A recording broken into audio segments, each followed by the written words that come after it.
কি এলাকায় নতুন নাকি? আসো পরিচিত হই, আমি ধরা সাপ। মাইন সামারে তেমন কিছু কয় না, খুব নিশ্চিন্তে জীবন কাটাইতাছি। যাই, খিদা লাগছে, একটা ব্যাং ধরি গে। কিরে ও কি কয়ে গেল? হ হুজুর, ধরা সাপরে কেউ মারতেছে না, ও বলা প্রাণী তো, মাফ করে দেয়। ওই বুদ্ধি একটা পাইছি, বাইসা থাকতে হইলে ধরা সাপ হইতে হইবে। মানে ওই যে ভাই, ওই যে একটা ধরা সাপ। সাল নাই কুত্তার বাগানাম হয়েছে ধরা সাপ, আবার ফস ফস করে। চুপ ইচ্ছি রে, ভাই তোকে কেমন না দিল আমার বাড়িতে ভাই, ছোট ছোট দুটা বাচ্চা ভাই। আরে ধরা সাপের কামড়ে কিছু হয় না। হাসানি হ হাসা, তাহলে ভাই আপনি একটা কামড় খান। এই যে নাও খাইলাম। আউচ। ঠিক আছে ভাই, এবার রং করেন। হ, আগে ভালো করে মুখ ছালাও, ময়লা টয়লা থাকতে পারে, ভালো করে ঘষো।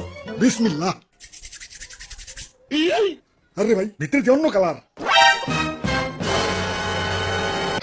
তে কাম হইছে, এটা তো ধরা সাপ না, কে রাজানির রং কইরা ধরা সাপ বানিয়ে দিছে।